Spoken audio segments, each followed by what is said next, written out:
शौनकादिक ऋषियों को और मैत्रेय महामुनि विदुर जी को आगे की कथा सुनाते हैं। शौनकादिक ऋषियों ने प्रश्न किया, हे सूत जी महाराज, पहले तो संकल्प सृष्टि थी, पर हमने सुना है स्वयंभू मनु और शत्रुपा के द्वारा ही मैथुनी सृष्टि प्रारंभ हुई, तो किस प्रकार से भी हम जरा सुनना चाहते हैं। तब बोले, मनु महाराज और शत्रुपा देवी ने जब गृहस्थ में प्रवेश किया वहीं से मैथुनी सृष्टि प्रारंभ हुई, और सबसे पहले शत्रुपा के गर्भ से मनु महाराज के यहाँ 5 संतानों ने जन्म लिया।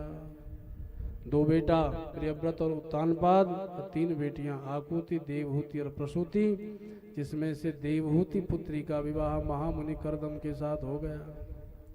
पर विवाह के समय पर कर्दम महामुनि ने एक शर्त रख दी कि हे मनु महाराज, ध्यान से सुन लो, एक संतान होगी हम आपकी बेटी को छोड़ देंगे, हम तो संन्यास की ओर जाएंगे, भगवत प्राप्ति करेंगे। तो मनु महाराज बोले, फिर हम अपनी बेटी देंगे क्यों? कोई बाप दे सकता अपनी बेटी?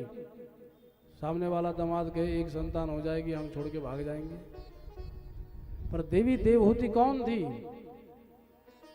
जब वो आवाहन करती थी तो देवता भी प्रकट होते थे, ऐसी परम साध्वी थी।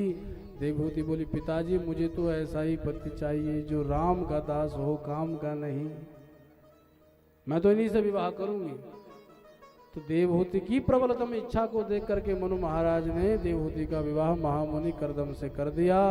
और विवाह होते कर्दम मुनि जैसे देवहूति को आश्रम पर लाए, ध्यान चढ़ाए, और 12 वर्ष तक समाधिस्थ हो गए महाराज। बोलो जय श्री कृष्ण। जय श्री कृष्ण।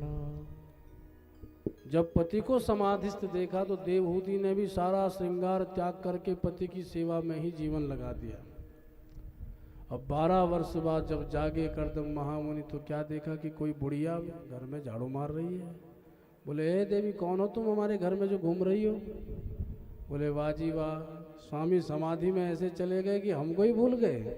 हम मनु महाराज की पुत्री मानवी हैं, देवहूति हैं। हमारा आपसे विवाह हुआ था ना 12 वर्ष पहले। जहाँ ये सुना तो कर्दम मुनि को सब याद आ गया। अब बोले, देवी तेरी जैसी पत्नी मिल गई हमें, हमारा तो जीवन ही सफल हो गया। हम समाधि हो गए और तुम सारा श्रृंगार त्याग करके हमारी सेवा में लग गई। हम तुमसे बड़े प्रसन्न हैं। तुष्टो हमद्य तव मानविमान दाया, शुश्रूषया परमया परया च भक्त्या, यो देहिना मयमतीव सुहृत् स देहो, नावेक्षितः समुचितः क्षपितुं मदर्थे। प्रत्येक जीव को अपना देह सबसे प्यारा लगता है और उसको सजाने के लिए पूरा जीवन निकाल देता है, पर तूने अपनी सज्जा का भी ध्यान नहीं रखा। हम तुझसे प्रसन्न हैं, बताओ क्या चाहिए?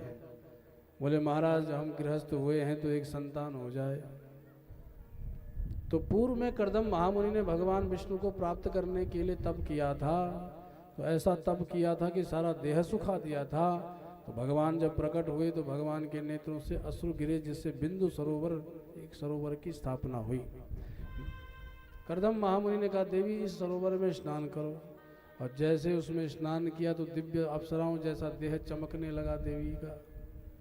पर अब तो महाराज देवी के अनुसार वो मेल नहीं खा रहे थे, पर वो तपस्वी थे। तुरंत अपना देह दिव्य यौवन संपन्न बनाया और एक कामक विमान प्रकट कर दिया, जिसमें हजारों भवन, हजारों सरोवर, हजारों बगीचे, सारी भोग सामग्रियां उसमें, और उसमें बैठ करके गृहस्थोपभोग करने लगे। कालांतर में देवी देवहूति के गर्भ से 9 कन्याओं का जन्म हुआ।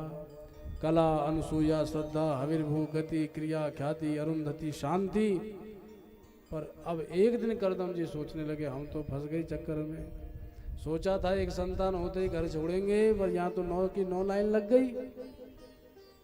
अभी भी कुछ नहीं बिगड़ा कर्दम बेटा, चलो चलते हैं। जैसे ही जाने लगे तो देवी देवहूति ने चरण पकड़ लिए। स्वामी कहाँ जा रहे हो? बोले, याद कर लो देवी वचन।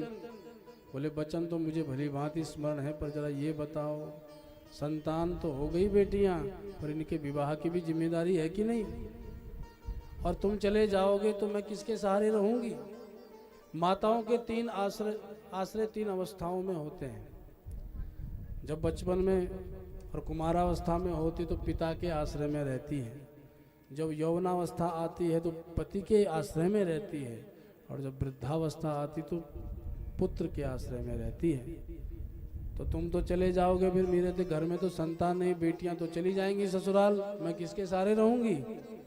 जब पुत्र की बात करी तो महामुनि कर्दम को याद आया कि जब मैंने भगवान को प्रसन्न किया था तो भगवान बोले थे, साहम स्वांस कलया तद्वीरेण महामुने तव क्षेत्रे देवहूत्यां प्रणेशे तत्व संहिता। हे कर्दम, तुम विवाह करोगे तो मैं तुम्हारा बेटा बन के आऊँगा। तो अभी तो 9 बेटियां हुई हैं, लगता बेटा अभी बाकी है। तो प्रसन्न होके बोले, माँ खिदो राजपुत्रित्थ आत्मानं प्रत्यनिंदिते भगवान स्ते क्षरो गर्भम मधुरासम प्रपत्स्यते। तू तो नारायण की जननी बनने वाली है, तेरे घर में तो साक्षात भगवान आएंगे। और जब भगवान ही देवी घर में आ रहे तो मैं वन में जाके क्या करूंगा। पुनः महाराज कामक विमान पर चढ़ गए और कालांतर में देवी देवहूति के गर्भ से भगवान कपिल रूप में प्रकट हो गए। बोल कपिल भगवान की जय।